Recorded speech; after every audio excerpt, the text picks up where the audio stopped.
Bonjour chers élèves et bienvenue avec une nouvelle vidéo, avec un nouveau chapitre. C'est le chapitre 6 intitulé Préparatifs de la fête de la Ashura. Alors s'il vous plaît, pour la fête de la Ashura, bien sûr c'est une fête qui avait à cette époque une très grande valeur, une très grande importance. Alors, on va voir la Ashura dans le chapitre 5, 6 et 7. Rappelez-vous que la Ashura, alors là, on va la voir dans les trois chapitres 5, 6 et 7. Alors, pour le premier événement dans ce chapitre, c'est que tous les élèves participent activement au travail, bien sûr dans le site. Alors, le lieu qu'on va avoir ici, c'est le site. Et je vous rappelle que dans le chapitre 5, le frère a annoncé aux élèves son projet pour la Ashura. Il leur a annoncé ce qu'il voulait, ce qu'il avait l'intention de faire pendant la Ashura. Alors son projet, premièrement, c'était de blanchir, blanchir les murs à la chaux, renouveler ou bien acheter de nouvelles nattes, et troisièmement, éclairer et illuminer l'école en utilisant des lampes et des lustres. Dans ce chapitre, on va voir le travail, on va voir la mise en œuvre, on va voir la pratique. C'est que tous les élèves, bien sûr dirigés par le frère, ont commencé le travail, ont commencé à nettoyer le msid, à blanchir les murs, et ils étaient sous forme d'équipe. Il y avait plusieurs équipes de travail. Et Sidi Mohamed, le narrateur, faisait partie de ces équipes. Alors, il participait aussi au travail, à la préparation pour la Ashura. Donc, le premier lieu, ça va être le Msid. Ensuite, le lendemain, c'est-à-dire le deuxième jour, Sidi Mohamed est nommé chef des frotteurs.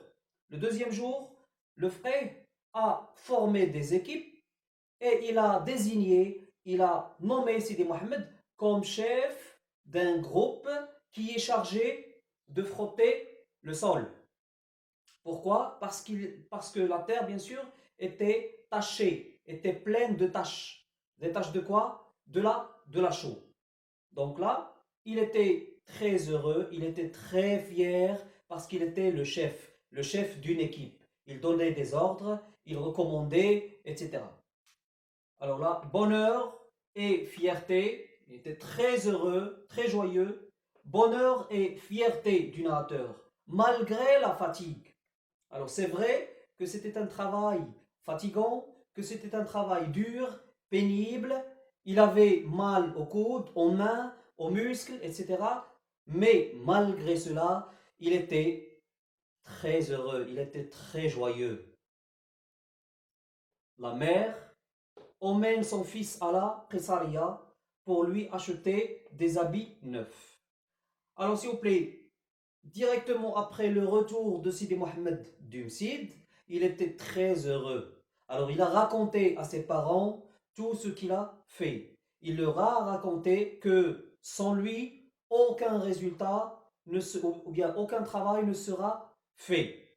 Donc là, ses parents étaient fiers de lui et c'est là où sa mère lui a interdit ou bien l'a empêché de revenir une autre fois au site. Pourquoi? Parce qu'elle voulait, Zoubida, elle voulait accompagner son fils à la Qessaria, au souk des tissus, d'accord? Pour lui acheter des vêtements, pour lui acheter des habits neufs à l'occasion de la Ashura. Donc la mère emmène son fils à la Qessaria pour lui acheter des habits neufs, d'accord, nouveaux.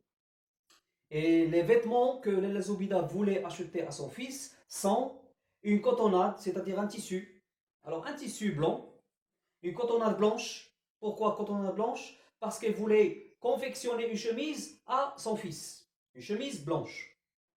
Un gilet, un gilet rouge et une sacoche brodée. Là, s'il vous plaît, ce sont bien sûr les vêtements que Lala Zoubida va acheter à son fils, bien sûr, dans la Qessaria. Alors, il nous a fait la description de la Qessaria, des boutiques, des marchandises, les marchandises vendues dans la Qessaria. il nous a parlé, ou bien il nous a décrit la scène du marchandage et aussi le dialogue, la conversation entre la mère et le vendeur. D'accord? Pour les autres vêtements, alors le jour de la Ashura, Sidi Mohammed va porter une djellaba blanche. Il l'a déjà dans la maison. Il l'a déjà chez lui. Alors il disait que la djellaba blanche qui dormait dans le coffre. Alors pour les babouches, c'est Moulay al-Arbi, le mari de l'Aïcha, qui va lui envoyer des babouches. Parce que Moulay al-Arbi, c'était un babouchier. C'est-à-dire qu'il va lui donner gratuitement des babouches. Au retour à la maison, Sidi Mohammed décrit la chambre de Rahma. Et c'était une chambre pauvrement meublée. Alors parce que la famille de Rahma était une famille très pauvre, alors aussi les meubles alors là, étaient très usés, très modestes. Après cela, Sidi Mohammed aura une dispute avec Zineb. Pourquoi? Parce que Zineb lui a fait un geste, lui a fait bien sûr une grimace. Le Zubida en colère va emmener Sidi Mohammed à la maison et bien sûr en déjeunant ensemble, elle a entendu quelqu'un chanter sur la terrasse. Alors le Zubida a entendu une femme qui était en train de chanter sur la terrasse. Alors Rahma raconte à ses voisines l'histoire comique de l'oncle Atman. L'oncle Atman qui est qui? Qui est l'époux de la Khadija. Donc, l'oncle Atman et sa jeune épouse Khadija. Alors, c'est une histoire comique racontée par Rahma à ses voisines. Et bien sûr, c'est Lalla Zoubida qui a déjà posé la question à Fatma Bzouya et lui a dit qui chante de cette manière sur la terrasse. Elle lui a dit que c'est Lalla Khadija. Donc là, les femmes de la maison ont commencé à parler de cette femme, de Lalla Khadija, qui était jeune, qui était belle, qui était charmante et qui était mariée à un vieillard, qui était mariée à l'oncle Atman. L'oncle Atman qui est à l'âge de son père ou bien de son grand-père. Donc Rahma, parce qu'elle connaît très bien ce couple, elle a raconté aux voisines comment Lalla Khadija maltraitait, c'est-à-dire elle se comportait mal avec son mari, l'oncle Atman. Et à la fin, l'histoire de Rahma obsède le narrateur. C'est-à-dire il a toute la nuit, le narrateur n'a cessé de penser à cette histoire.